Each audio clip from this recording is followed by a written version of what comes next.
حدیث بیان کرتی ہے کہ شہادت حسین مشہود بن نبی تھی، حضور موجود تھے، حضور حاضر تھے، سیاستہ کی حدیث بتا رہی ہے۔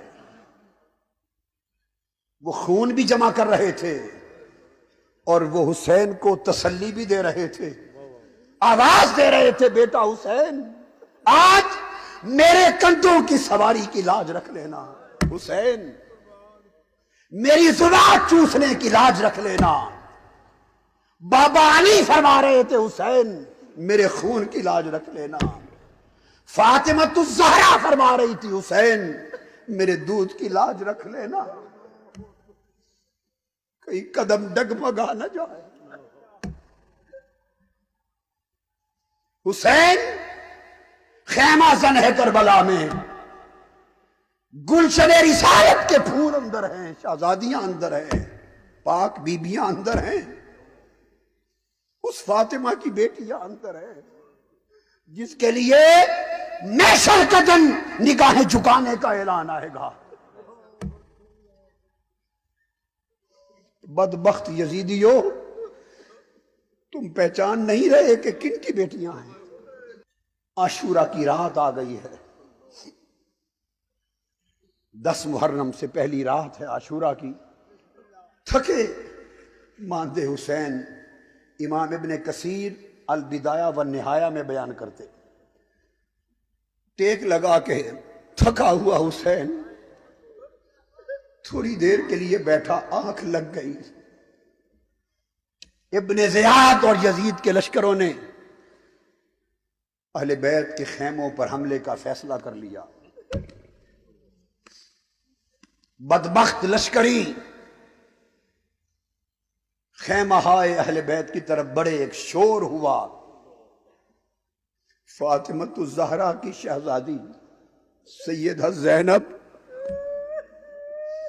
باہر آئی، دیکھا شور کیسا ہے، رات کا اندھیرا ہے، شب عاشور ہے۔ دیکھا کہ یزیدی اور زیادی لشکر آ رہا ہے، دوڑ کر گئی، بھائی حسین اٹھ جائیے، دشمنوں نے حملے کی تیاری کر لی ہے۔ امام عالی مقام اٹھ کے فرماتے ہیں، بہن زینب ہم نے بھی تیاری کر لی ہے۔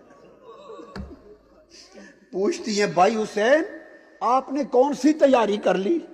فرمایا، بہن زینب ابھی نانا جان آئے تھے، آقا علیہ السلام آئے تھے، ابھی خواب میں آگ لگی اور فرما رہے تھے، بیٹا حسین ہم انتظار کر رہے ہیں تیرے استقبال کا۔ ادھر بھی تیاری ہو رہی ہے، استقبال کی تیاری ہو رہی ہے۔ حسین تلوار لے کر اٹھے، لشکر پیچھے چلا گیا۔ صبح میدان جنگ لگ چکا ہے،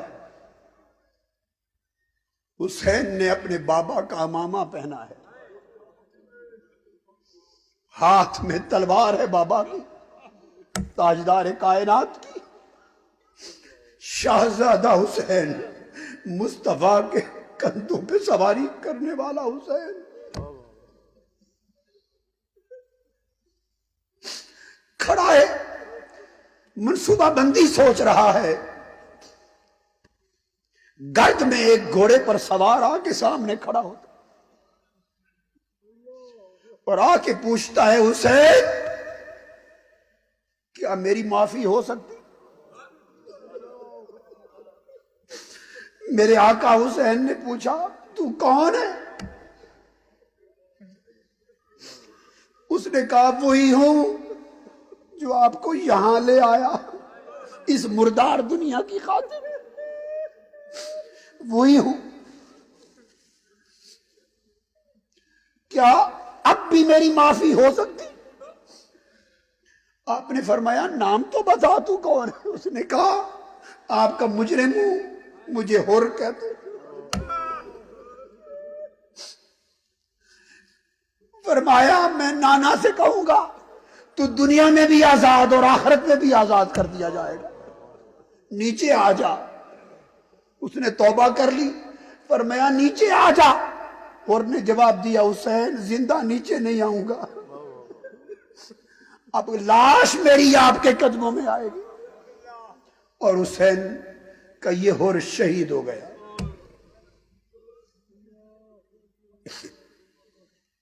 یکے بعد دیگرے شہزادے اہل بیت کے اقربا، پہلے اصحاب خدام جاتے رہے، شہادتیں ہوتی رہی، ایک ایک کی لاشیں حسین اٹھاتے رہے، خیموں کے پاس بچھاتے رہے۔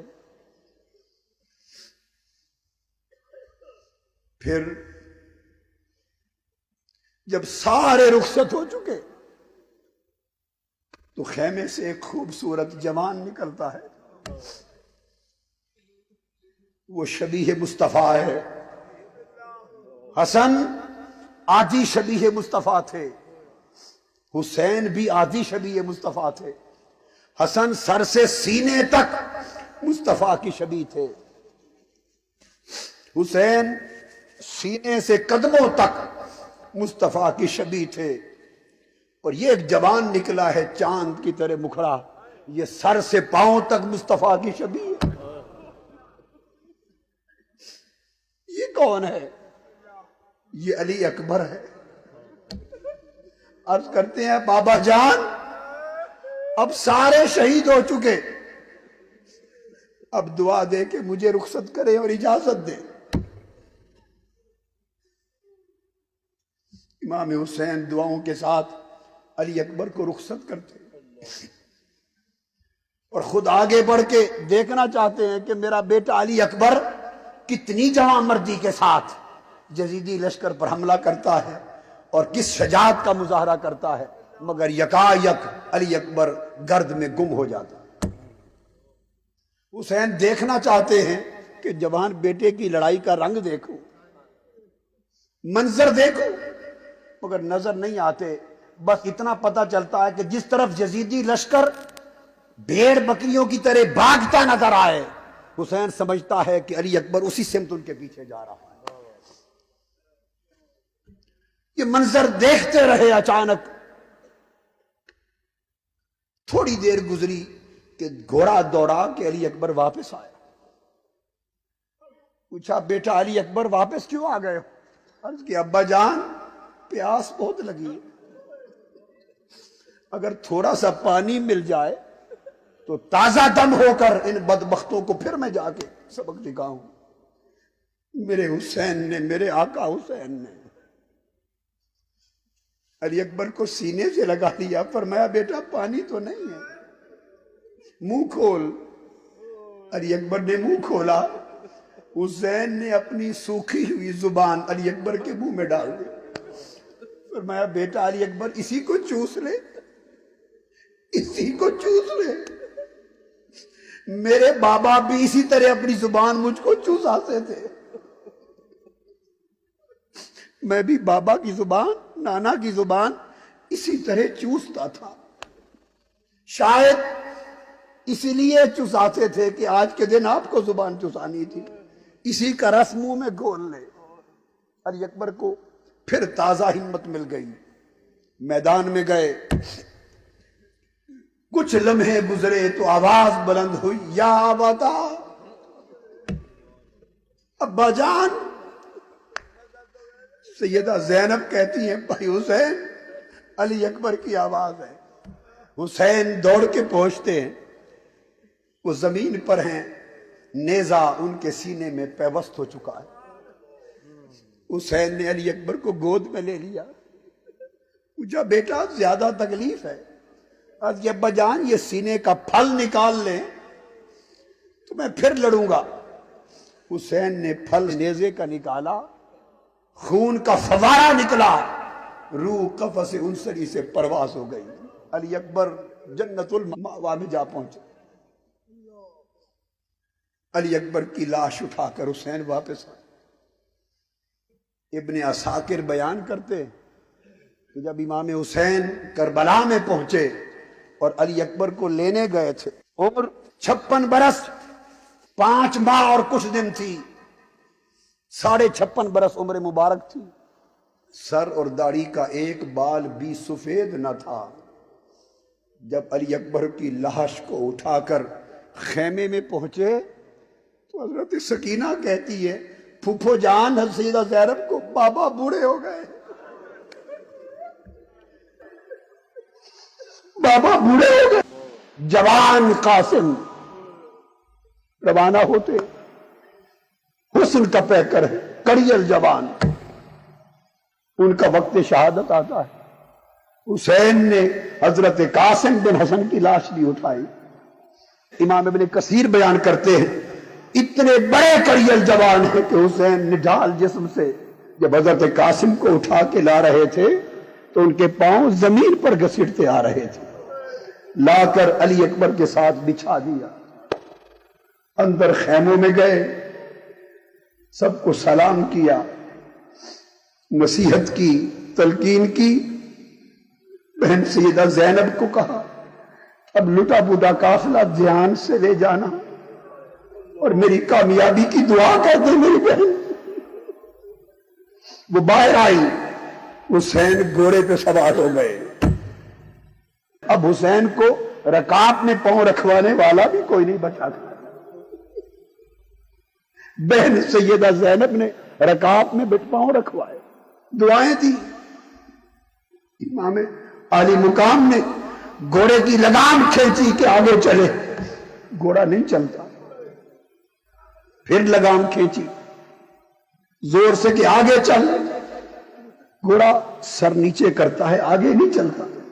تیسری بار پھر لگام کھینچی، گھوڑا چلتا کیوں نہیں، وہ سر نیچے کرتا ہے۔ حسین سمجھ گئے، اتر کے نیچے جو آ کے دیکھا کہ چھوٹی سکینہ گھوڑے کی ٹانگوں کو لپٹ کے کھڑی ہے، ٹانگوں سے لپٹ کے کھڑی، رو رہی ہے اور کہہ رہی ہے گھوڑے میرے بابا کو نہ لے جا، میرے بابا کو نہ لے جا، مجھے بابا رات کو اپنے سینے پہ لٹا کے سلاتے ہیں، جو گیا ہے واپس نہیں آیا، میں کس کے سینے پہ لیٹوں گی، میں کس کے سینے پہ لیٹوں گی۔